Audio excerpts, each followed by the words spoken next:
वो कहलाते हैं हवाई अड्डे। तो टोटल 8 हवाई अड्डे हैं। इन 8 हवाई अड्डों में से ध्यान से सुनना मेरी बात, जो 5 हैं ये संचालित हवाई अड्डे हैं, मतलब इनमें से डेली उड़ानें भरी जाती हैं और डेली प्लेन आके यहाँ लैंड करते हैं। वहीं 3 जो है गैर संचालित हैं और इनको विशेष और खास मकसद के लिए बनाया गया है।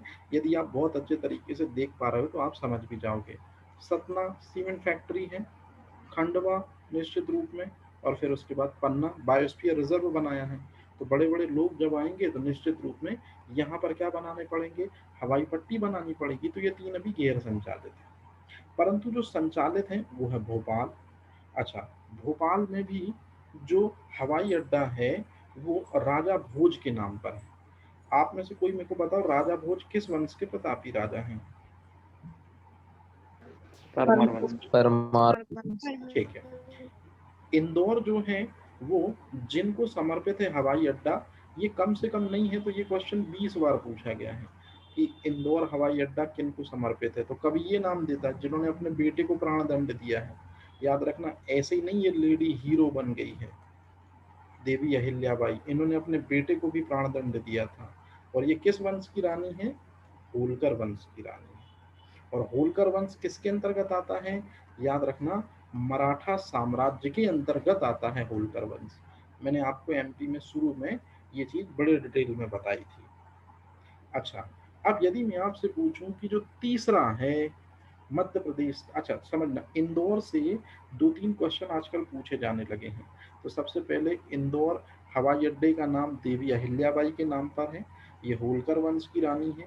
अब यदि मैं आपसे पूछूं या आप मेरे से पूछें कि मध्य प्रदेश में 5 हवाई अड्डे में सबसे व्यस्ततम कौन है, तो निश्चित रूप में इंदौर वाला ही सबसे व्यस्ततम है। क्यों? व्यापारिक राजधानी इंदौर है, तो ज्यादातर लोगों का व्यापार के सिलसिले से यहाँ आना जाना लाजमी है। तो मध्य प्रदेश का सबसे व्यस्ततम हवाई अड्डा इंदौर है। और भारत में अगर मैं भारत की बात करूं तो भारत में जितने व्यस्ततम एयरपोर्ट हैं उनमें 20वें नंबर पे ये आता है।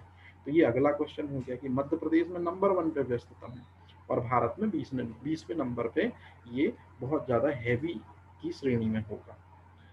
अब ये जो एयरपोर्ट है, ध्यान से सुनना, जो इंदौर का एयरपोर्ट है इसको भी हाल ही में मान्यता दी है अपन ने इंटरनेशनल एयरपोर्ट की। इंटरनेशनल एयरपोर्ट का मतलब क्या है कि अंतर्राष्ट्रीय स्तर पर उड़ानें यहाँ से भरी जाएंगी और अंतर्राष्ट्रीय स्तर के लोग यहाँ पर आ सकते हैं। तो कोरोना के फैलने का एक बहुत बड़ा कारण इंदौर इसलिए था क्योंकि ये एक इंटरनेशनल एयरपोर्ट का दर्जा पा चुका था 28 मई 2019। याद रखना, इसलिए दुनिया के जब कोरोना हुआ तो दूसरे देशों से लोग आए और यदि वो अफेक्टेड थे तो वो यहाँ वहाँ डिस्ट्रीब्यूट हो गए।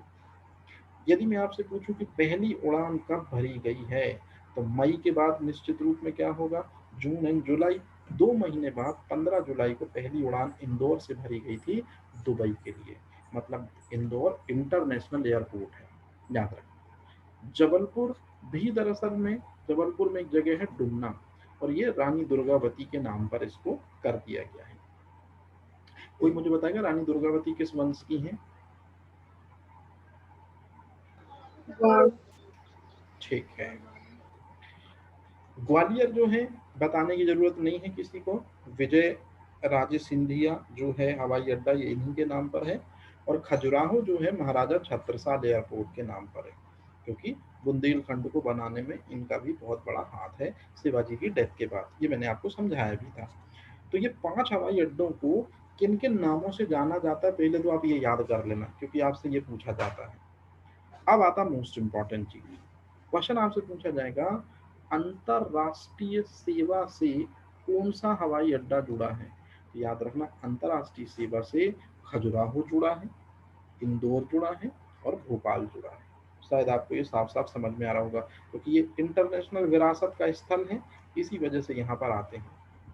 अब यदि मैं पूछूं कि मध्य प्रदेश में वो एकमात्र नेशनल पार्क है जिसके पास अपनी हवाई पट्टी है और दूसरा नेशनल पार्क है जिस पे हवाई पट्टी निर्माणाधीन है, तो जिसके पास अभी हवाई पट्टी है मतलब वहां पर भी ट्रेन, वहां पर भी प्लेन वगैरह लैंड हो सकते हैं, तो वो है कान्हा की झील, मोस्ट इंपॉर्टेंट चीज। और जहां अभी हवाई पट्टी निर्माणाधीन चल रही है वो बांधवगढ़ है। तो ये बिल्कुल सिंपल से 2 क्वेश्चन। अब जो ये 3 लाइनें हैं ये 3 आपके प्री के क्वेश्चन है, बिल्कुल सिंपल। क्वेश्चन क्या पूछा जाएगा?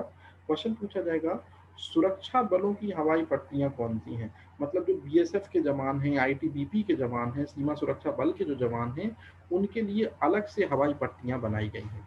तो एक हवाई पट्टी है जिसका नाम है टेकनपुर, ये ग्वालियर में है, याद रखना, बहुत इंपॉर्टेंट। और शिवपुरी की जो हवाई पट्टी है ये भारत तिब्बत सीमा सुरक्षा बल के लिए रिजर्व है। यदि कभी मान लो दिक्कत हो पड़ी तो ये जो है आईटीबीपी जो संगठन है वो यहाँ से उड़ान भर सकता है। तो ये चीज है जो ध्यान रखना है, आपको ये पूछी जाती है। क्वेश्चन आता है राज्य में वायु सेवाएं कौन कौन सी हैं, मतलब प्राइवेट जो जेट हैं वो कौन कौन से। तो जैसे आपने सहारा एयरवेज का नाम सुना होगा, वायुदूत सुना होगा, इंडियन एयरलाइन सुना होगा। तो ऐसे पूछा जाता है कि मध्य प्रदेश में कौन कौन सी वायु सेवाएं संचालित नहीं है। तो ये नाम दिए जाएंगे, यह नाम आपको याद रखना है, इनमें से कोई ना कोई दूसरा और होगा जो हो जाएगा। अच्छा, अब इसके बाद आता है देश का पहला कार्गो हवाई अड्डा, मोस्ट इंपॉर्टेंट, ग्वालियर के निकट डबरा में इसको बनाया गया था। तो ये है दरअसल में वो क्वेश्चन जो पूछे जाते हैं किन से, हवाई अड्डे से या अपन वायु परिवहन से संबंधित है। तो इनको आपको याद रखना है। और इस तरह से ये परिवहन वाला जो चैप्टर है ये अपना हो जाता है क्लोज। इसमें बिल्कुल बेसिक बेसिक उथली चीजें ही याद रखना है, ज़्यादा डीप की चीज़ें मत याद रखना। लेकिन हाँ, यदि आप लोग अभी एग्जाम की प्रिपरेशन नहीं कर रहे हो, जो लोग एग्जाम नहीं दे रहे हो ना, वो तो बिल्कुल एक एक शब्द रट लेना। कोई डाउट हो तो मेरे से पूछ लेना। जैसे अभी कितने जून है कंफर्म किया, देखा तुम लोगों ने कितने जून है, 17 जून है कि 18 जून है? जियोग्राफी में भी पढ़ा होगा ये चीज। 5 नहीं नहीं, भारत में कितने जून है, भारत में 18 रेलवे के जोन है कि 17 रेलवे के जोन है? अरे 17 17, ठीक है ना। ये चीज थोड़ा सा जो नहीं देखे वो देख के कंफर्म कर लेना, इसलिए बता रहा हूँ। चलो, तो अब अपन जो है नए टॉपिक के साथ मिलेंगे। आई थिंक कृषि से संबंधित कोई टॉपिक है अपना, अब अपन उसको कर देंगे कंप्लीट। ठीक है, चलो आराम करो, बढ़िया एंजॉय करो। कोई दिक्कत हो तो बताना, नोट्स वोट्स सबके पास में नहीं पहुंचे हो तो भी बताना, वीडियो वीडियो ना पहुंचे हो तो भी सर बताना। कृषि वाला कब होगा, कल करवाएंगे? कृषि वाला नहीं बच्चा, कल नहीं परसों करवाएंगे, क्योंकि कल तो मैं बनाऊंगा बैठ के, उसमें डाटा थोड़ा लंबा है, टाइम लग जाएगा। परसों कराऊंगा। लेकिन याद रखना, देखो कोई भी अगर लेक्चर छूटता है ना एमपी का तो रिकॉर्डेड मिल जाएगा, मेरे पास सब रिकॉर्डेड रखे हैं।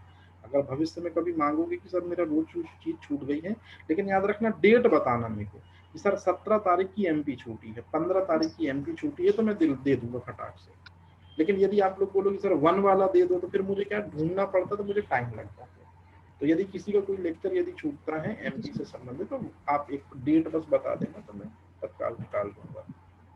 अच्छा, एक चीज और मैं बता दूं, आप ही लोग को सर बता रहा गूगल हूँ। में जैसे 18 आ रहा है, हाँ, अच्छा गूगल में मैं बता रहा 18 जोन 18 है। जोन आ रहा वही तो मैं कह रहा हूँ, मैं उसीलिए तो थोड़ा सा कंफ्यूजन में था कि 17 है कि 18 है, थोड़ा सा इसको एक बार जरा इसको उसमें देखो 18 ना। बता रहा है। 18 बता रहा है, हाँ बिल्कुल सही। अच्छा, क्यों, मेरे को एक बात बताओ, थोड़ा सा एक क्वेश्चन पे लेके डिबेट है, तुम लोग तो सब एग्जाम मतलब लगा रहे होगे, स्वास्थ्य किस सूची का विषय है? राज्य सूची राज्य की सूची का संवर्ती विषय है। सूची राज्य बताया था। राज्य सूची हाँ, राज्य सूची का है सर, राज्य सूची। राज्य सूची। राज्य सूची है ना, उसको संवर्ती सूची में लाने की बात चल रही है। जैसे शिक्षा संवर्ती सूची में आ चुका है, पहले वो राज्य सूची का विषय था। उसी तरह से दरअसल में ये हेल्थ जो है ये संवर्ती सूची में लाने की बात चल रही है, लेकिन अभी भी वो राज्य सूची का ही विषय है। थोड़ा सा इसको लेकर डिस्प्यूट था, मेरे को पूछना था ये चीज, है ना।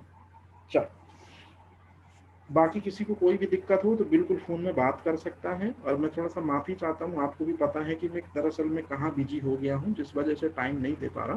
लेकिन जब भी मुझे टाइम मिलता है, जैसे संडे का टाइम मिला, सैटरडे मिला, तो मैं बिल्कुल आपका सिलेबस आराम से करा दूंगा। ठीक है, तो जो प्रॉमिस है मैं बिल्कुल पूरा करूँगा।